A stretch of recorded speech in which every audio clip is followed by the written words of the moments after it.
representa a alguien más que a sí mismo en este momento dentro del Partido Socialista? Usted ha hablado de las personas que en el Partido Socialista están resignadas. Usted viene aquí como Jordi Sevilla a decir lo que le parezca oportuno, pero ¿usted es o aspira a ser representante de una corriente interna lo suficientemente nutrida y sólida como para merecer ese nombre?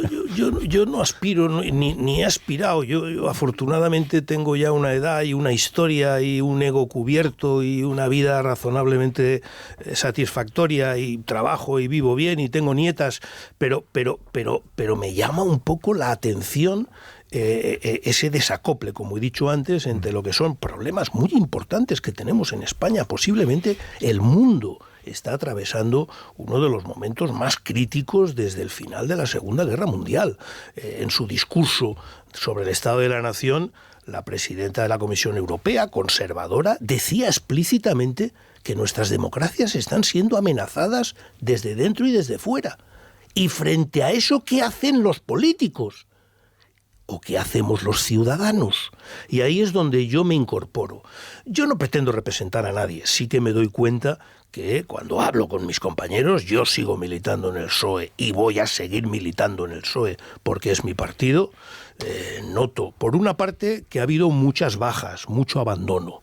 Por otra parte, que el partido prácticamente no existe. El partido es cada vez más Pedro Sánchez, nada más, ¿no? Pero por otra parte, noto ya no solo en militantes, sino en muchos simpatizantes, votantes, mucha gente que se siente incómoda con la situación actual. Que esto de que al final notar que es Puigdemont el que nos marca el rumbo de la legislatura o Podemos, pues no acabas de entender por qué, si el problema es la pobreza infantil o el problema es las viviendas, ¿alguien piensa que el problema de la vivienda en España se va a resolver sin que Gobierno central, comunidades autónomas y ayuntamientos se pongan de acuerdo? Es que es impensable. Es decir, no se puede resolver sin que PP y PSOE se pongan de acuerdo. ¿Por qué carajo no están haciéndolo? ¿Por qué de verdad las diferencias entre unos y otros a la hora de resolver el problema de vivienda es tan grande? Bueno, yo me miro lo que proponen unos y otros y, en fin, me comprometo a que en 2 tardes los pongo de acuerdo. Es decir, es que no es tan diferente lo que están diciendo.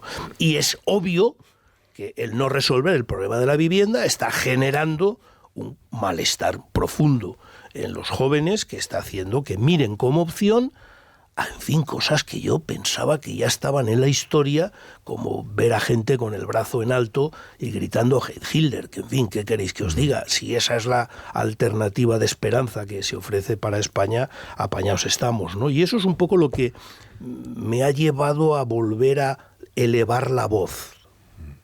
Me veo obligado a aclarar a los oyentes más jóvenes de este programa lo de las 2 tardes, porque igual no están enterados de que Jordi Sevilla se hizo muy popular en la época de Rodríguez Zapatero, cuando todavía no era presidente Zapatero, por aquella frase que le dijo de esto en 2 tardes, que era como introducir a Zapatero en la ciencia económica, digamos, en la que estaba pues un poco ducho en aquel momento. En 2 tardes yo esto te lo explico. A mí la figura de Jordi Sevilla me parece interesante, sobre todo por una cuestión. Y es que en el comienzo de la carrera política como secretario general de Pedro Sánchez, a diferencia de otros críticos con Pedro Sánchez, que todos conocemos, no estaba en contra de Pedro Sánchez, sino todo lo contrario. Usted fue usted llegó, creo que a apartarse de la Ejecutiva cuando se produce el Comité Federal del año 16, sí, en el que aquella operación, digamos, en la que estaban Susana Díaz y García Page, en fin, los varones de entonces, y Chimo Puig, que también estaba en aquello al principio, consiguen descabalgar a Pedro Sánchez de la Secretaría General, y usted ahí se revuelve contra esa operación que se ha producido y colabora con Pedro Sánchez. Y luego colabora con Pedro Sánchez en el año 16 en el intento de armar una investidura, aun habiendo salido derrotado de las elecciones. Es decir, que no es un crítico con Pedro Sánchez desde siempre, sino que digamos que se ha ido convirtiendo en crítico con Pedro Sánchez a medida que Sánchez ha ido tomando determinadas decisiones. Pero le pregunto, si en aquel año 15 o 16, ¿acaso Sánchez no apuntaba ya algunas maneras de un cierto deseo de conseguir el poder pactando con quien hubiera que pactar? tuvo la oportunidad y entonces no lo hizo, a lo mejor porque estaba rodeado de gente a la que todavía hacía un poco de caso y nos hizo caso. Ahí estaba también, en fin, otra gente bastante insigne más que yo todavía del Partido Socialista, ¿no?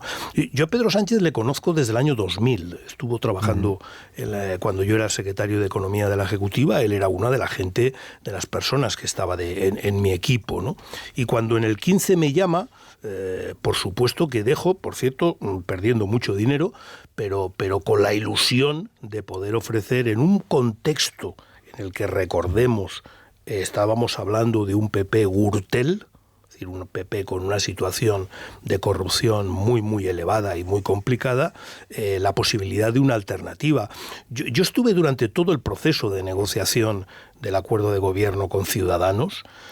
Aquello podía haber salido simplemente con que Podemos, que se negó a sentarse con nosotros a negociar, se hubiera abstenido, pero por una parte era evidente que Pablo Iglesias iba entonces a por el sorpaso, hizo una de las intervenciones más ofensivas que se han hecho nunca en el Parlamento español contra el Partido Socialista, pero yo no encontré a un Pedro Sánchez en absoluto incómodo, sino más bien todo lo contrario, con el acuerdo de reforma centro-izquierda que pactamos y de gobierno que pactamos con Ciudadanos, con el abrazo con aquel Rivera en la sala del cuadro de los abrazos. Yo ese es el Pedro Sánchez que conocía y es el Pedro Sánchez con el que he estado, incluso estuve con él con la moción de censura y posteriormente, aunque ya desde fuera, ya no en la primera línea, y estuve con él hasta que efectivamente da el abrazo a Pablo Iglesias y pega el giro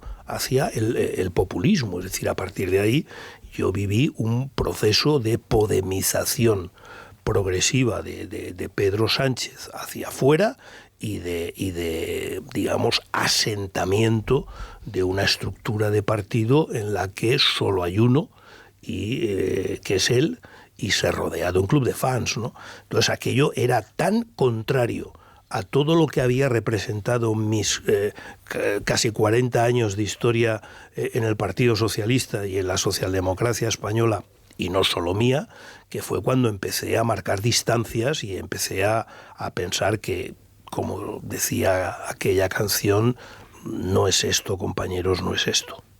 Y luego me he encontrado pues con que no soy el único que piensa así, ¿no?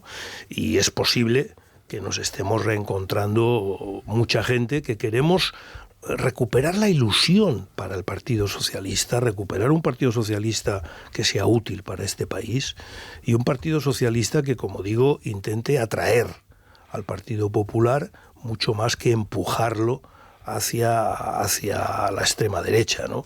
Yo tengo la idea de que todavía soy ingenuo a lo mejor, pero tengo la idea de que los políticos no pueden ser el problema del país, como es en este momento según el CIS, sino que los políticos son aquellos encargados de resolver los problemas del país. Y muchos de esos problemas, y estoy hablando de un cambio brutal que se está produciendo a nivel internacional, estamos perdiendo el imperio de la ley y del derecho y estamos volviendo al imperio de la fuerza a nivel internacional, y la Unión Europea se está cuestionando realmente el ser o no ser, y en un contexto como ese, en el que además hay amenazas a la democracia, yo no veo otra opción para resolver los problemas que buscar la máxima unidad. La máxima unidad entre españoles, entre aquellos que estamos más próximos, entre aquellos que defendemos la Constitución, entre aquellos que tenemos una trayectoria que ha demostrado que precisamente esa colaboración entre lo que representa el centro derecha y el centro izquierda ha sido una de las páginas más brillantes de la historia de nuestro país, y creo que eso es el PSOE al que a mí me gustaría devolver y recuperar para los militantes y para los ciudadanos. Ha mencionado